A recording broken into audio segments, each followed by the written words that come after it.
Welcome to USA Global TV and Radio, where our mission is to provide education, entertainment, hope, and inspiration.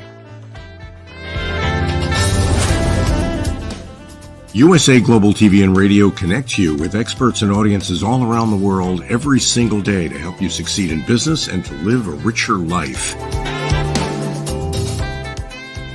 Visit us at usaglobaltv.com to learn about career and life-changing training and mentoring programs like the Listening Mentor. Subscribe to our newsletter to stay informed about our special programs and offers. Discover how you can become a guest on one of our shows or a host or producer of a USA Global TV and Radio show of your very own. That's USA Global TV and Radio, where the doctor is always in.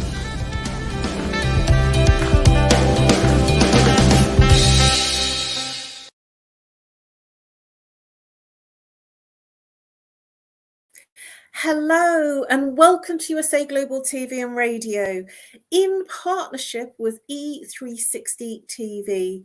A warm welcome to our viewers that are on our live stream from E360 TV and from USA Global TV and Radio. A very warm welcome to all those that are watching the live broadcast, and also a very, very pleasant and warm welcome to those who are watching us on the replay. Our show today is a woman's prerogative. Part 1. We have part 2 a lot later on this evening. UK time, it's going to be 11 p.m. and Eastern time, it will be 7 p.m. Eastern time. My name is Caroline Heward and I'm your presenter for today's show. Today, we are looking at the subject of if I could change anything physically, it would be. But before we get into our topic today, I'd like to introduce to you one of our panel members, the wonderful Jenetta Barry. Bring on Jenetta Barry, all the way from Africa. I hope I've got that right. You know, and you know when they say it's darkest Africa, that's where I'm sitting in the dark. So I can see. So Jenetta, tell our viewers, especially the ones that are new to the platform, and a reminder for people that have been here already, that are regular viewers, tell people what you do, how you help people, and more importantly, how they can reach you.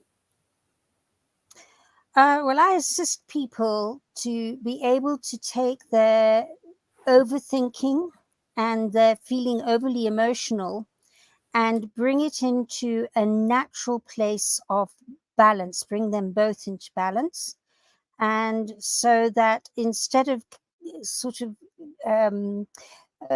like a pendulum going from thinking things through so much that you can't even get in touch with your feelings, or feeling things so in extreme that you can't even begin to think straight.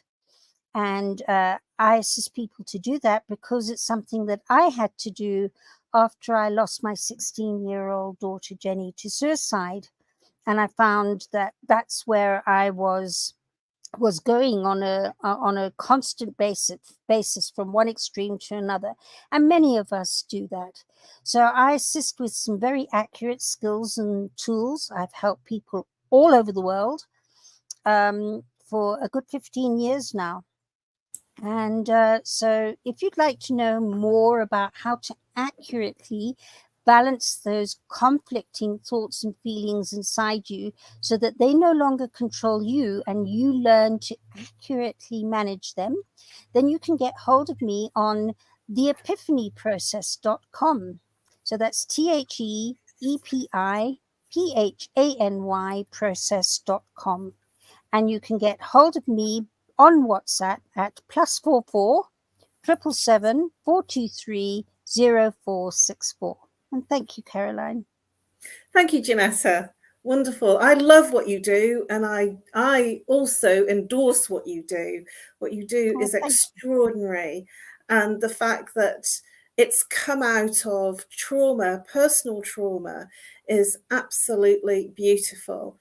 It's living your purpose. And I really, really commend you for being able to rise through the challenge and the trauma that you have suffered to be able to do what you do. So thank you. And it was Caroline, absolutely. and I know you do some pretty brilliant work as well. So we'd love to hear what you do to assist people. Thank you. So I help people literally bust their stress. How do I do that? Well, I'm known as the Harley Street stress expert, and I help people with all manner of situations, circumstance, and difficulties, whether they be physical, emotional, mental, or behavioral. So it could be a physical ache and pain, like neck pain, back pain. I deal with the trauma behind what's causing the symptoms. It could be relationship issues. It could be bereavement issues. It could be anger management about something that happened way, way back in your distant childhood.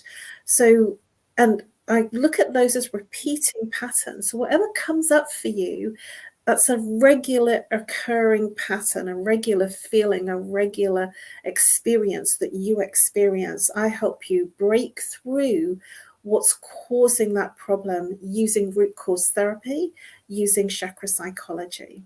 I also work as an energy healer to clear and balance the 7 major chakras and allow you to reconnect back to your heart from the mind so that you become more peaceful. My work is from head to heart so that you become more peaceful, and this is how we create world peace. You can reach me on No More Stress at live.co.uk, or you can reach out and call me on +44 if you're international. If you're local, 07523 120 189, and I look forward to helping you bust your stress with a free consultation. So let's get into the topic. Oh, this is going to be a very juicy topic. I feel it. So if you could change something physically, what would it be? Janetta, having thought about that myself, there's a lot of things I would like to change. Because we're always complaining. What is it that you would like to change physically? I mean, this is a topic we've talked about before. I've definitely rolled on the pounds in the last year or so, and it's definitely to do with hormones as I've reached 65. So I'd love to be able to manage that as easily as I used to in years gone by. But it's not like my big thing. My big thing for me, and I thought about this a lot earlier today when I saw the topic, is that I have 3 children and 7 grandchildren who are 3,500 kilometers away from where I live, and I haven't seen them for a year. So if I could change anything, I would turn into Hercules and push South Africa closer to East Africa so that it would be easy and cheap to visit each other, because the price of an airfare from Nairobi to Johannesburg is more expensive than Nairobi to London. It's absolutely ridiculous. So if I could change anything, it would be to be able to see my children and grandchildren more regularly during the course of a year. But it just isn't how it is, and that's it. But that would be, at my stage and age of life, that's the most important and precious thing that I physically wish I could make a difference with. Beautiful. And isn't that a wonderful thing to wish for physically, in terms of the fact that you want to be closer to your family? You know, that's just amazing. And I feel something similar in terms of, you know, I've given up my London life, my friendships in London, the things that I was doing in London. I'm now in the north part of England, and actually I'm missing, and I will say that in generic terms, I'm missing some of the things that I was doing and going to events. And at the same time, I'm actually also finding other ways of doing some of the things that I love doing. And I actually did an online Kundalini yoga meditation with one of my mentors in America on Saturday night. And I would have done that anyway if I was in London. And so that was at the time of the eclipse. And what was beautiful for me was that I had my yoga mat out and I was chanting, I was breathing, and I had all the lights out and just my twinkly lights on. And I was there, and it didn't feel like I was missing out. It felt like I was really with it. But one of the things that I am wanting to change physically, if I could change physically, I would love to create heaven on earth. I would love to move people from this terrible situation of needing or feeling that they have to fight, and to be in a war for what they are wanting to be in terms of how they view things. And I still don't, and I never have understood war. When I was a child, I wouldn't watch anything to do with war.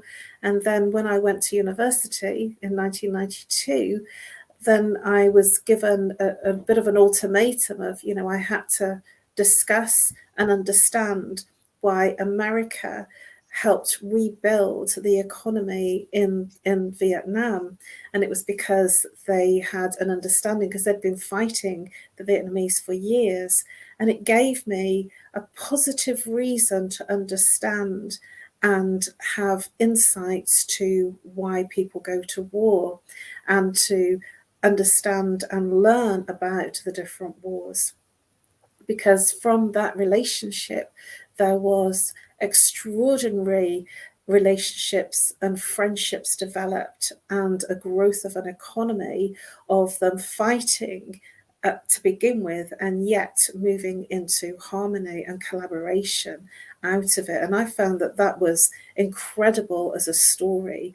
And wouldn't it be wonderful if we could, instead of having to feel that we have to go to war to make our point or our voice heard, or to view what we really think is right for us, is that we move into a place of conversation, collaboration, and that we move into a place into heart, from head to heart, so that we feel the other person, because we're all connected. And if I could physically change the way that we seem to fight and go to war, I would.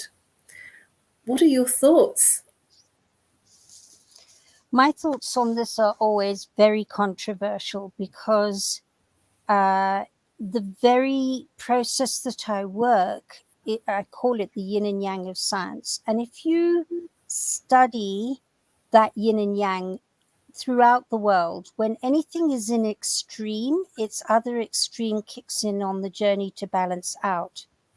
So in my studies, I've noticed that when there's a cry for only peace, its opposite often steps in that,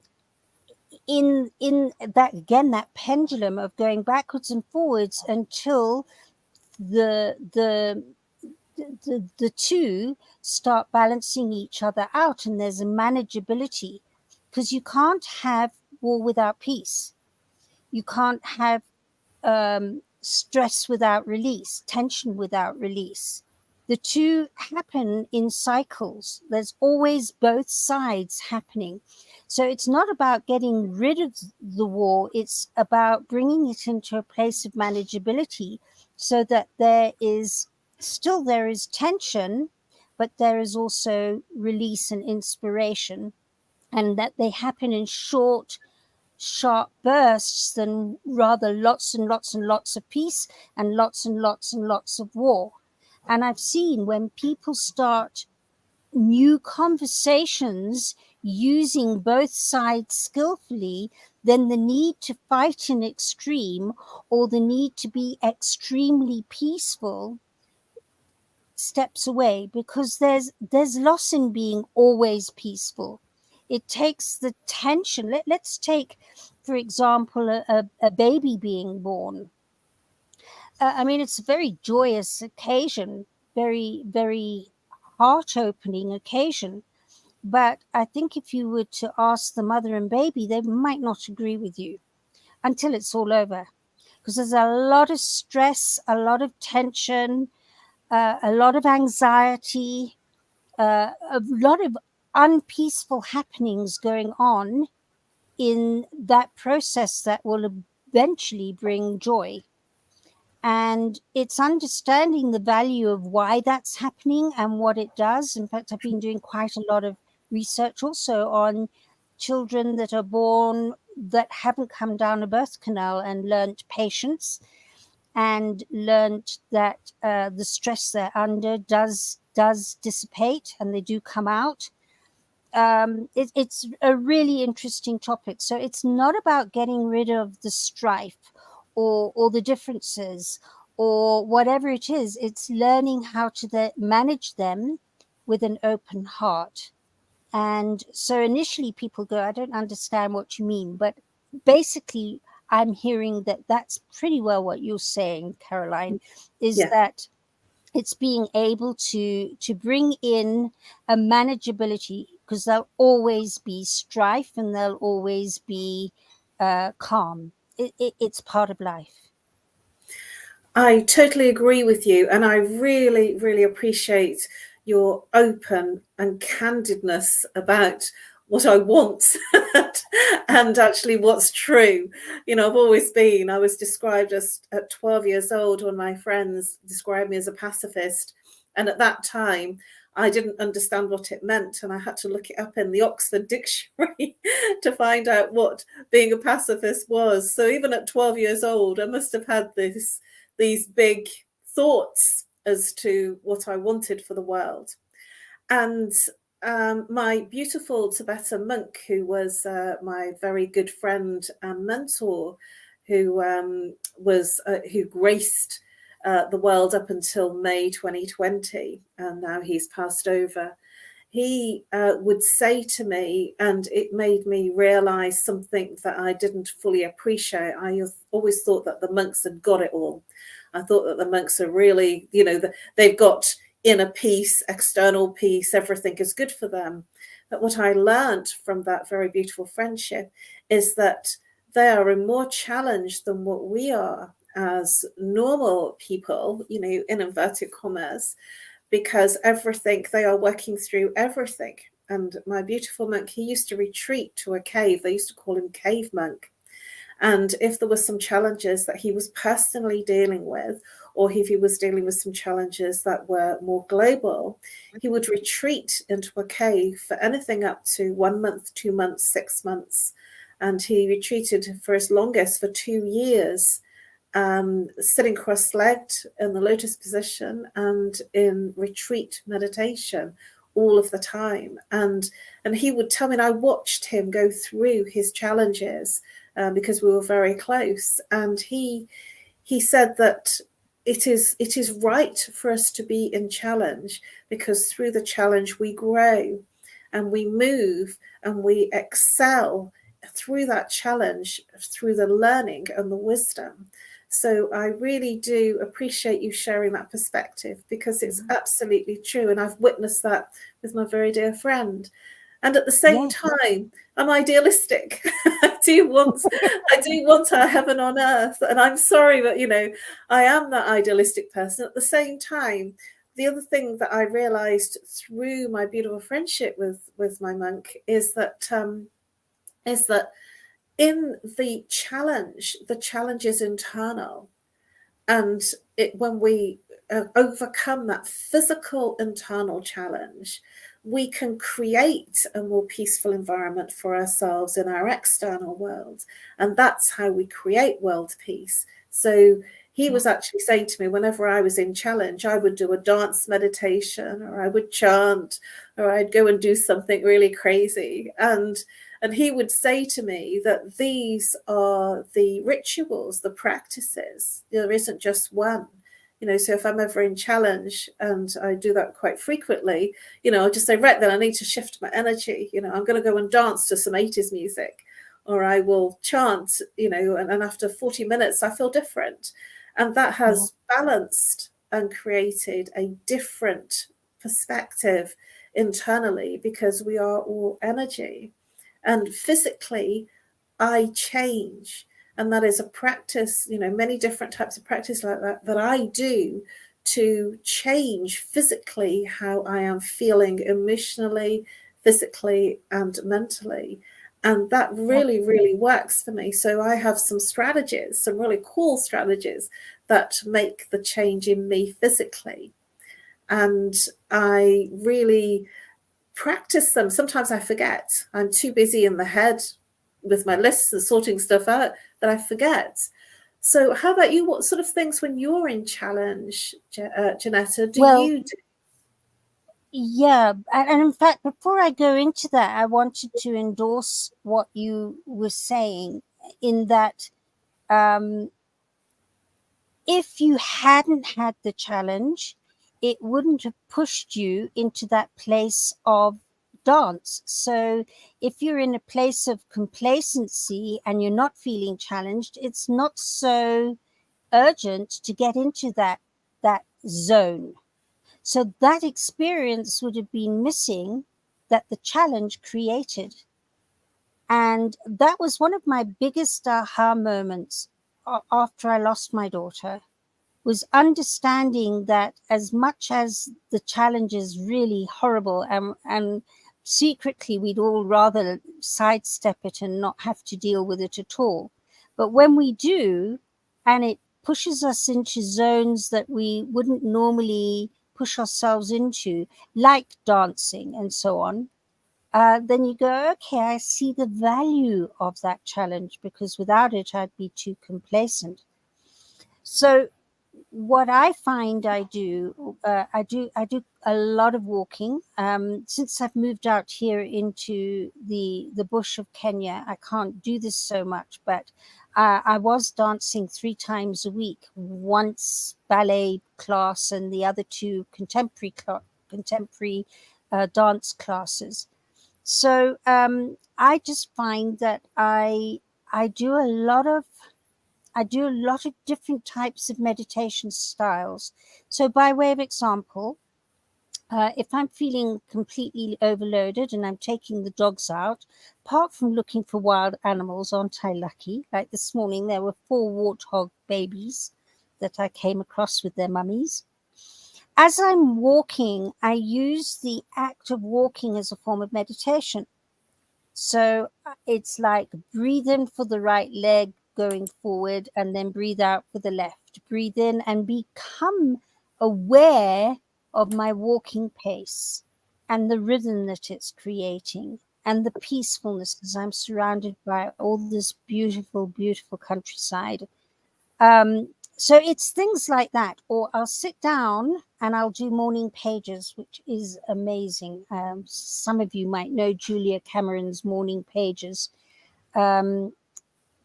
She's amazing. And in fact, it's doing morning pages every morning that got me to write my very first book, Full Circle Rainbow. So that's a form of meditation too, is writing, especially morning pages, because you write down, like downloading all your thoughts that are coming into your brain, not your feelings, your thoughts. The carpet is orange and the dog is lying on the pillow and there's still 3/4 of a page left to write.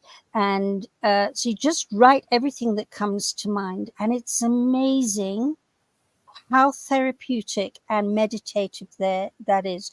So I have many ways to exercise and meditate that I found and use instead.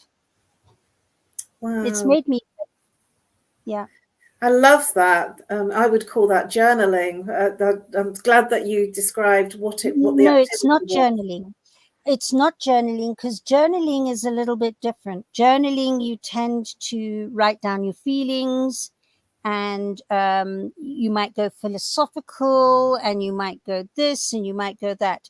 This is literally like downloading from your brain onto. So, like when I first lost Jen, I would write for 6 sentences, breathe, breathe, breathe, breathe, because that's what was going through my mind. You need to breathe, Jenetta. So just breathe, breathe, breathe, breathe, breathe, breathe, breathe.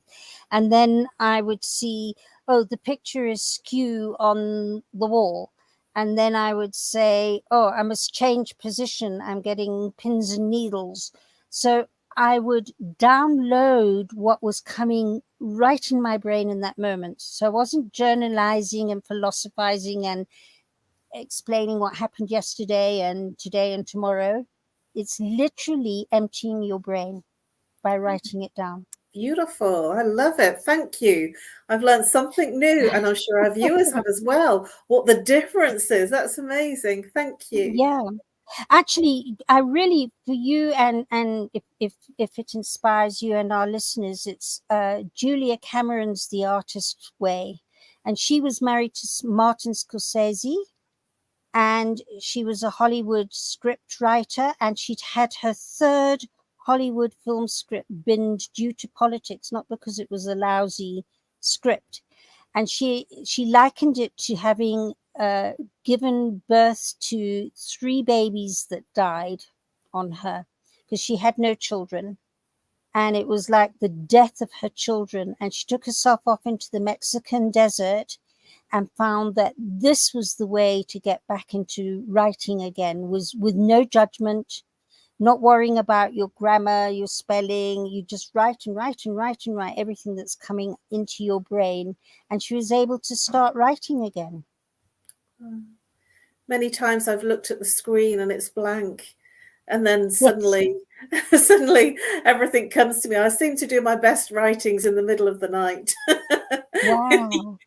And that's just that it seems easier for me that when it's quiet, when everything really is calm and quiet, then I'm writing like beautifully, and I can write and do lots of things really easily. But when there's a lot of noise and there's activity, the vibration of the planet is very, very vibrant.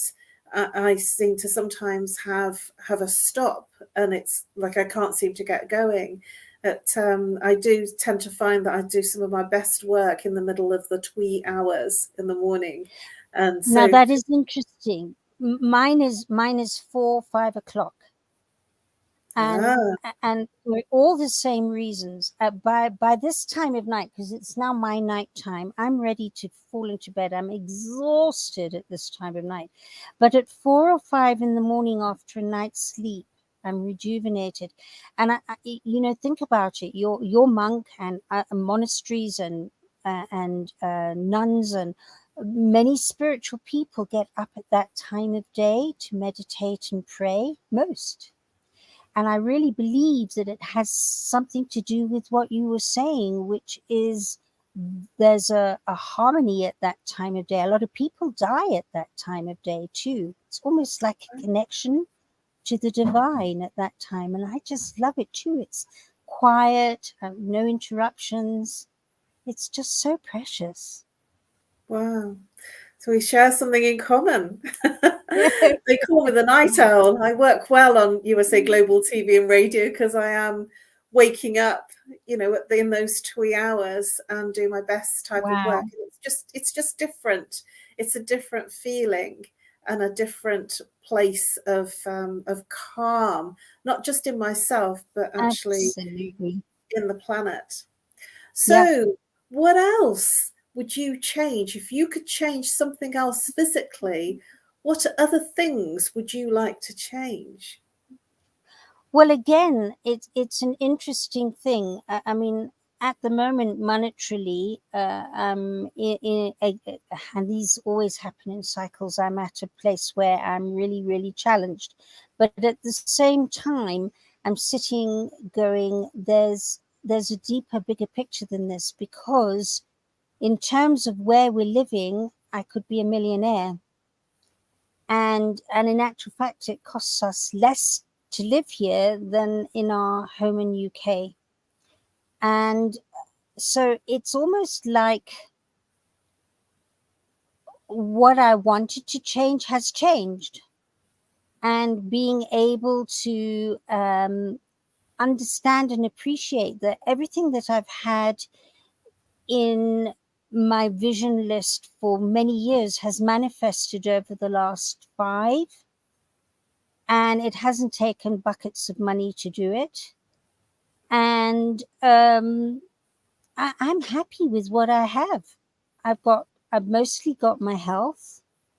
I've got a really special husband in Andy, and a very special relationship. I wake up to this amazing, almost say it's a like 200-degree panorama of a mountain range, a lake filled with hippo, and a semi-extinct volcano every morning, and birds singing, and birds on our bird table right outside my window. And I just sit there going, thank you, thank you, thank you. Everything that I wanted to shift in my life has shifted. And there's very little that I'm sitting here going, I wish and I want and I'd love to. I've been thinking about it lots. It just is so inspiring to have seen so much slide into place without me having to push and shove things around. So for me, it's almost like I'm happy where I am. And when the challenges come in, I've now got the skills to deal with them. And there's very little I really want to change. Maybe just get my weight to calm down a little bit. But that's about it. And obviously this money cycle back into manageability again. What about you, Caroline? What would you still like to change?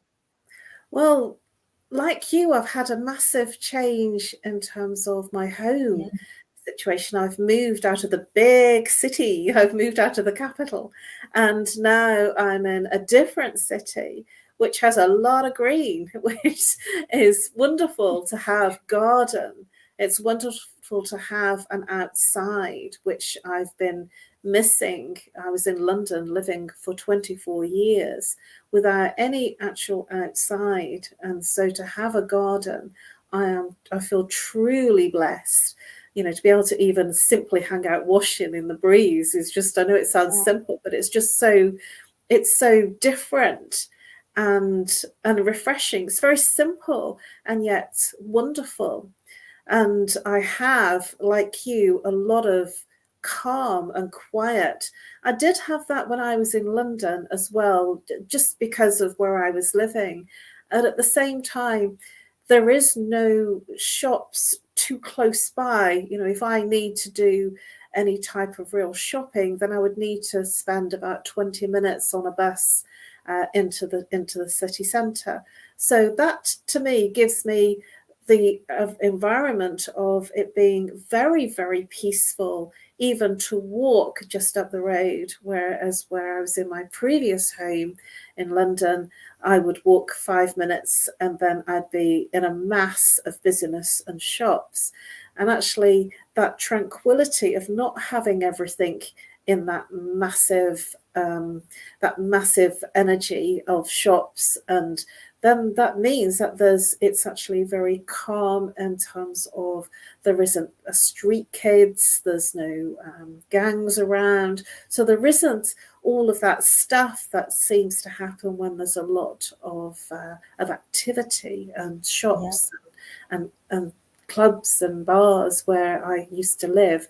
Although it was kind of 5 to 10 minutes up the road from where I lived, it was close and it was in the area. Here it's not. It's very calm and it's very much a community. So what would I change? Well, one of the things that I don't really like is the rain, and it's been raining a lot here. It's cold. It's British UK, you know, sort of wet, rainy, dismal, cold. And one of the things that I would love is the sunshine. And I have really good reasons for that.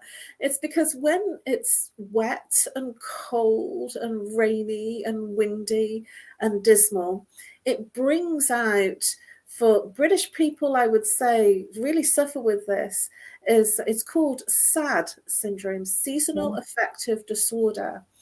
And when we changed our clocks back in the UK, we went back an hour. So in the UK, we're actually now on Greenwich Mean Time instead of British summertime. And even just having that, even saying summertime is over, you know, we are now in the winter, suddenly the mood changes and it feels heavier. And if I could change that physically, I would. There is conversation. That is so interesting, because this morning, Andy and I were having a conversation about it and going, well, when did all these time changes kick in? And it looks like they started in the States to begin with, at the turn of, just before the turn of the 20th century. In UK and Britain, the time came in, the time change started in 1916, which is very interesting. 1906, sorry, 1906. And it would appear that the greatest motivation to do that was to save energy.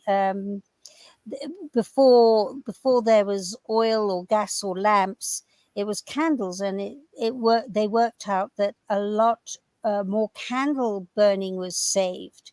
I think it was Benjamin Franklin who said, change the hours and it'll change the consumption of energy. And from all intents and purposes, that's why it's there. But in saving energy, I think one probably burns more fuel to keep warm and your spirits up. And there's loss and gain in a different way, and it's all the same stuff in the end of the day. It's fascinating, isn't it? How just that, I had an hour in bed. I still woke up at the same time as I normally would. Some of my clocks didn't change because I usually go round and change them all. At this time, I didn't, because I'd been in like a whole day and evening of meditation. And I really embraced the eclipse through those meditations and my yoga. Wow. And I felt really good. I felt like sort of orgasmic almost by the end of it. I had dinner at about 10:30 in the evening. And so I was ready, to sleep, and I was gone. And then I woke up at about 3 in the morning, which would have been 4 in the morning. Oh, exactly.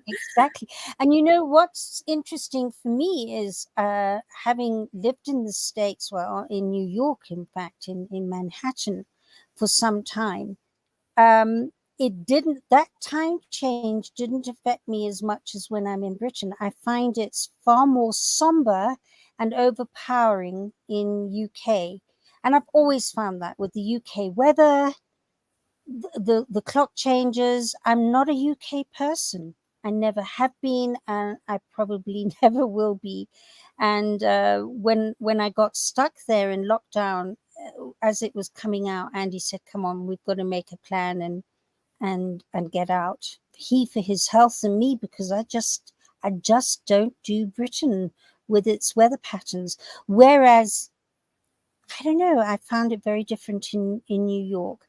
Okay, so it got dark early, but it's a crisp darkness. Whereas in UK, it's a wet darkness. And that makes it even more miserable for me on a personal level. If it's crisp and not quite so wet and slushy, I can handle it better. So I don't know what it is about UK, but I'm so glad I'm not there anymore. Well, I shouldn't say this, but I actually envy the fact that you are in a place of warmth, and you are, the sunshine, even though I don't like it too hot. I think the mood lifts incredibly when there is more sunshine. It's actually, I feel it's more difficult to manage. Well, we're coming to the end of our show. Can you believe it? Wow. We really, didn't that zip by? So before we go over to our sponsors, what I'd like to do is remind our viewers that are here watching live and also on the replay, tell our viewers, Jenetta, a little bit about you, what you do, how you help people, and more importantly, how people can reach out to you. Oh, thank you, Caroline. Well, I assist people to get through the most dire of circumstances. And I also help people from day to day with their challenges. But it really came home to me this week where I was dealing with a person who's still in their head and not prepared to work the work. So isn't quite a client of mine, but her fiance ended his life in front of her. And explaining to her that you can get past that because she doesn't really believe it. That's the work I do. I explained to her that I helped a woman in the Westgate Mall terrorist attack in East Africa when the Somali Al-Shabaab terrorists came into the shopping center and did some dreadful things. And she is actually Somalian, and her husband, and they shot him at point blank range right next to her. And what part of the reason was because she wasn't in her outfit, she was in Western clothes. And her community considers a widow to be shunned, and she's now working with the United Nations and the Somali government and living a life. That's the sort of work I do. So if you'd like to know how to get over your greatest life test, then you can get hold of me at theepiphanyprocess.com. And or you can message me on WhatsApp or even give me a call at +44 777 423 0464. Thank you, Jenetta. Wonderful. That was a really, really lovely story that you shared, and deeply moving for me, because I'm very much focused on helping people in their times of trauma, and when there's people in war zones and war territories, it's very, very difficult to even see past that. So thank you. Wonderful work. Well, how I help people, one of my clients that came in to see me last week, he had a situation of never being able to switch off, just not being able to sleep. He was very much in the time of, even when he's asleep, he's actively thinking about everything that he has to do. And so he wanted to switch off. He wanted to stop the mind. He was so intensely unhappy about the fact that he couldn't sleep. And so we did various meditation practices. It was a retreat session that he had. So he spent 4 hours with me. And we did lots of different meditation practices and rituals that moved him to a place of complete silence. One of the things that I do is a blindfolded taste sensation, which moves you when you move out of your sight and you move into the other sensories of smell, taste, and hearing and feeling. Suddenly those senses really, really come to their fore, and the mind calms to silence. And he was incredibly amazed and really, really happy. So what I do is I help people move from head to heart so that they feel much more relaxed, much more peaceful. And usually we're busy in the mind because there are challenges and there are things that are moving round and round, and we're not dealing with them emotionally. So I help you bust your stress by moving you into a place of calm. You can reach me on No More Stress at live.co.uk to book in your free 30-minute stress buster consultation. Or you can call me on +44 if you're international, 07523 120 189. And I look forward to helping you bust your stress and move you to a place of inner peace. And now it's time to move over to our wonderful sponsors. But just before we do that, I look forward to seeing you here at 11 p.m. tonight. That's 11 p.m. GMT time. And I look forward to hosting and presenting your A Woman's Prerogative Part 2. Thank you very much to all our viewers at USA Global TV and Radio, and all our viewers on E360 TV, to our new viewers and our loyal viewers that come here every week. A very, very warm welcome to you all. And I look forward to seeing you later tonight at 11 p.m. GMT time on A Woman's Prerogative Part 2. And now over to our sponsors. USA Global TV and Radio, in partnership with Dr. JACALYN LLC, present Amazon #1 best-selling author Dr. JACALYN KERBECK. Dr. JACALYN KERBECK is a certified life, career, and executive coach who teaches people how to listen at an elevated level through her courses and her books. Dr. KERBECK teaches her clients how to open their hearts and express themselves through their creative genius. In her children's book series, The Amazing Adventures of Lady Ella, the listening mentor, Dr. KERBECK teaches children and their families how to listen at an elevated level. Dr. KERBECK has worked with clients across the world to guide them in how to express themselves and communicate at a highly effective level. Join our team of elevated listeners so you can listen without judgment, without providing a solution, without interruption, and without stealing the stage. To order your books today, go to drjacalyn.com or Amazon.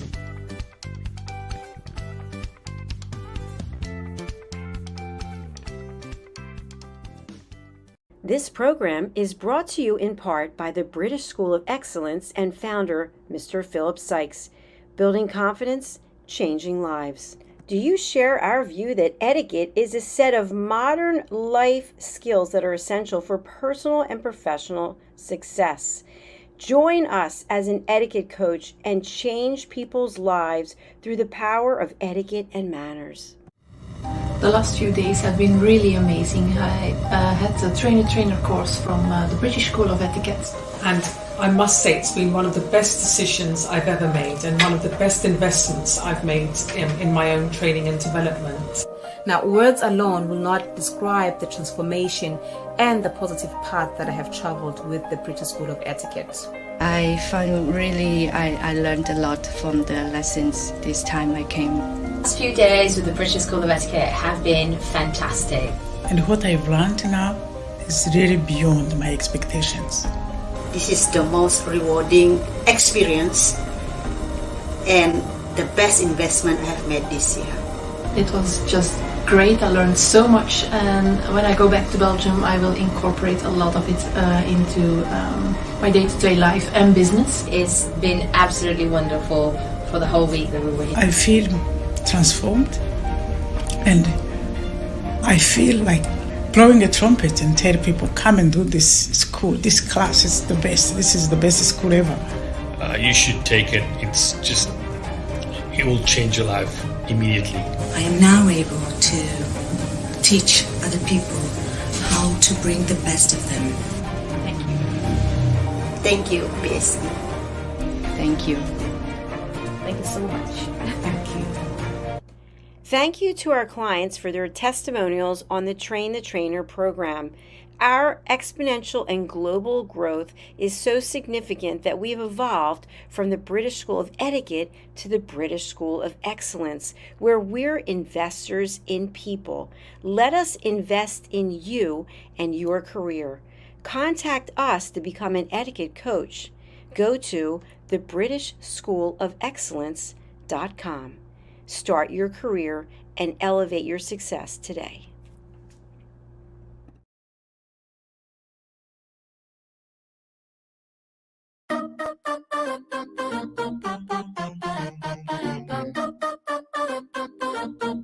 If I look into your heart, are you looking back at me? Am I everything you want, baby? If my heart was in your hands, would it be for you and me? Would you wanna keep it close, baby? Right on time, find the right guy, the one I dream to be. Give it all that you can, stumble and fall. Love will set me free. Baby, baby, baby, don't you know you drive me crazy? I love the things that we do. Baby, baby, baby, if you say that I'm your lady, 'cause I can't stop thinking of you.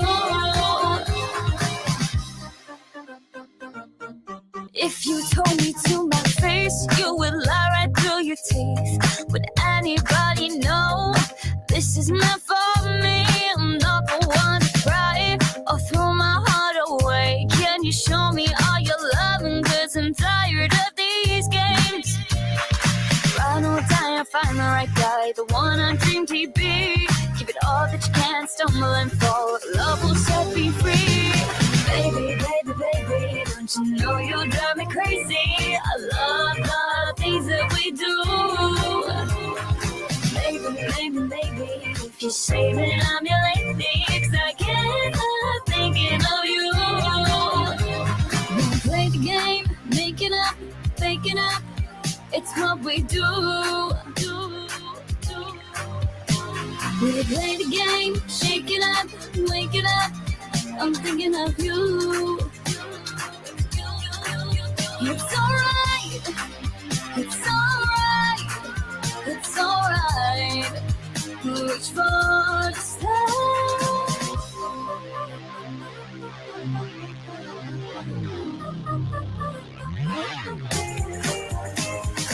Baby, baby, baby, don't you know you drive me crazy? I love all the things that we do. Baby, baby, baby, if you say that I'm your lady, 'cause I can't help thinking of you. Baby, baby, baby,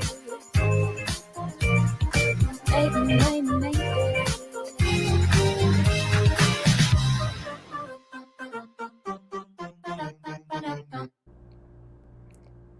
This program has been brought to you in part by Zane Carson Carruth, etiquette and protocol expert, international award-winning author, television show host, and philanthropist. Thank you to Zane, our official diamond sponsor for USA Global TV and Radio in partnership with E360 TV. Zane is the author of The World's First Tooth Fairy Ever, as well as many other children's books. She's also the television host of Elegance, Polished Demeanor, and Posh Living, seen on USA Global TV and Radio.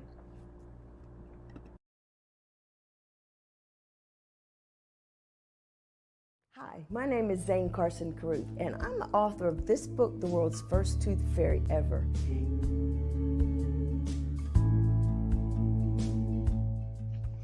Reading is magic. Studies have shown that reading to your children lays the foundation for greater success in life. Reading helps develop language and vocabulary skills. It helps improve memory, and it encourages curiosity and inspires creativity. The benefits are immeasurable, and as a parent, you'll benefit too. In only 10 or 15 minutes a day, you'll be creating more memories and a bonding experience that will last for years to come. So take time to read to your children. Read them books about things that engage and interest them. Tales of fairies and magic fascinate children, and as everyone knows, the Tooth Fairy is at the top of the list. If your child loves magic, wands, adventure, and what child doesn't, you'll love reading them books from the trademarked series The World's First Tooth Fairy Ever. Follow along as Abella, the world's first tooth fairy, accidentally starts the tooth fairy tradition. Learn the tricks of being a professional tooth fairy in the book Abella Starts a Tooth Fairy School. Your child's imagination will soar as you read the adventures of Abella and her magic wand.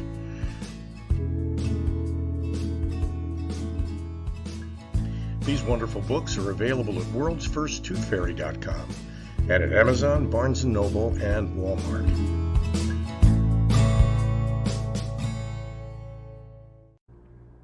To learn more about Zane, contact her through her website, zanecarruth.com. ZANECARRUTH.com. Order Zane's books and merchandise. Contact her about being a keynote speaker at your next event.